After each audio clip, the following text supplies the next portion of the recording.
Айдос.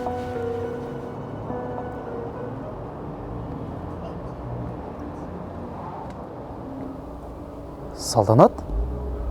Сен не істеп жүрсің мұнда?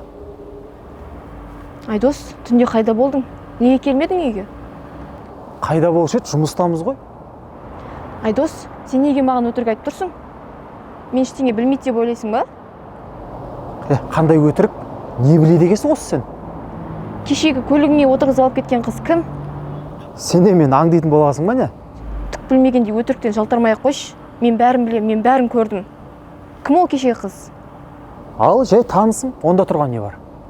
Онда неге қандай қыз деп түк білмегенсіп тұрсың? Салтанат, қашаннан бері мені аңдитын болғансың?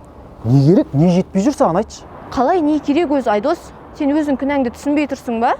Бейтаныс қызбен кетесің, түнде үйге келмейсің. Сен үшін бұл нормальный ма? Сонда бөтен қызбен кетсем міндетті түрде жаман нәрсе болу керек па не? Сенің ойың неткен арам болып кеткен, а? Мен сонда не ойлауым керек, Айдос? Сенің соңғы кезде қылықтарың бәрі осындай ойға жетелейді. Үйге келгің келсе келесің, келгің келмесе келмей қоя саласың. Сен үшін бұл нормальный ма? Айдос! Сәлем, Айдос. Сәлеметсіз бе?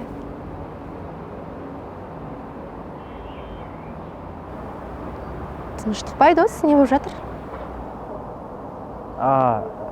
Тыныштық. Мына кісі кім?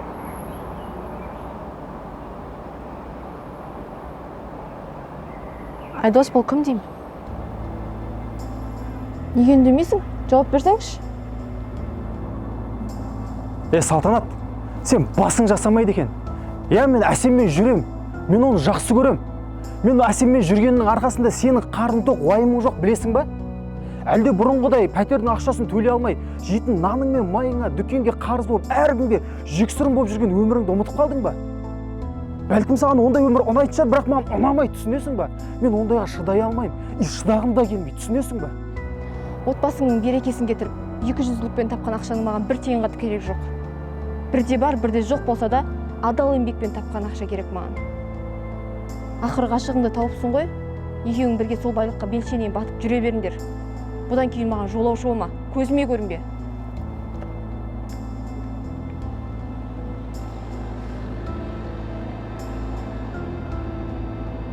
Сен сонда үйленгенсің ба? Әсем, уайымдамашы, барлығын түсіндірем. Мен оны жақында ажырасам. Мама. Әсем, сенші маған. Айттым ғой, мен оны жақында ажырасам. Мүмкіндік берші. Әсем. Жақындама.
Рамазан, мен саған бірдеңке айтуым керек еді. Айта бер. Біздің Әсем ана Айдос деген жігітпен көңіл жарастырып жүрген сияқты. Екеуі бір-бірін ұнатып қалғанға ұқсайды. Сен хабардар болсын дегенім ғой. Сен не айтасың? Енді жасыр бірін-бірін ұнатып жатса мен не деймін? Бірақ Әсемге айт, байқасын. Жалпы Айдос жаман жігіт емес сияқты ғой, қалай ойлайсың?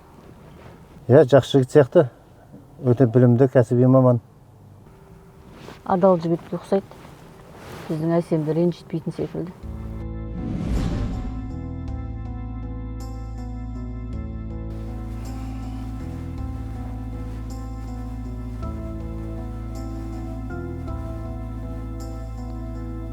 Не болды?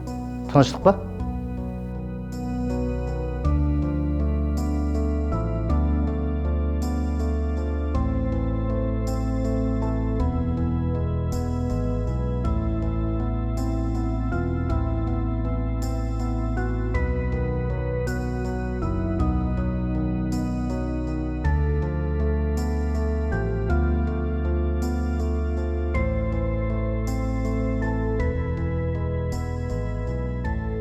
Рамазан Асқарұлы, мынау тендерлік құжаттар дайын. Сен неге отбасылы екенін жасырасың? Түсінбедім. Өзінің отбасысын сыйламаған адамнан ешқандай жақсы шықпайтынын білесің ба? Сен сияқты 200-лер маған керек емес. Қазірден бастап жоғал. Рамазан Асқарұлы, мен шынын айтқанда... Көліктің кілтін бер маған.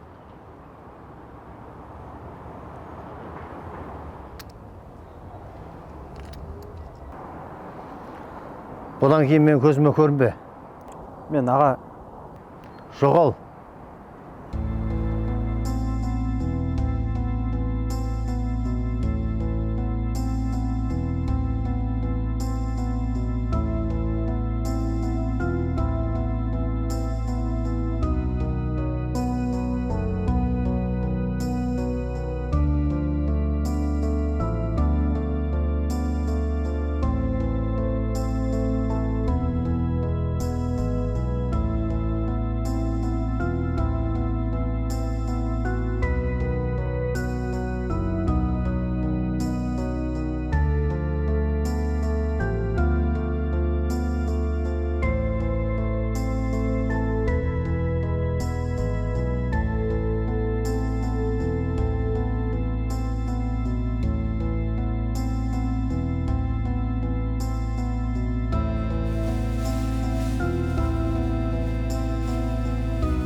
Айдос, сен не істеп жүрсің мұнда? Білмеймін.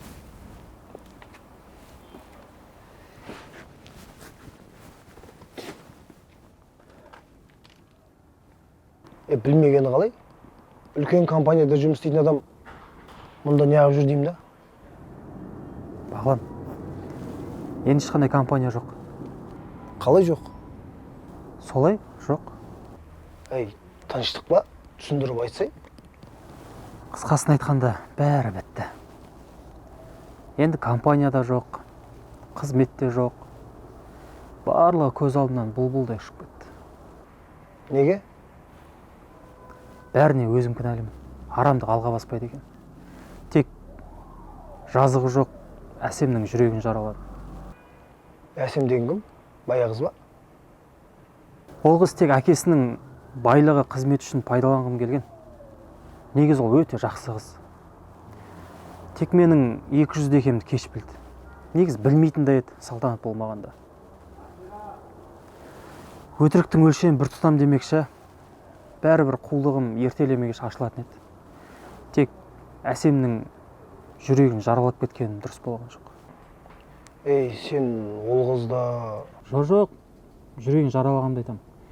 Негізі Рамазан аға да, Клара әпке де өте жақсы кісілер. Ақ көңіл. Сол кісілер ренжіткенім үшін өз-өзімді кәдімгідей жек көріп отырмын. Салтанат ше? Оның жағдайы не болып жатыр?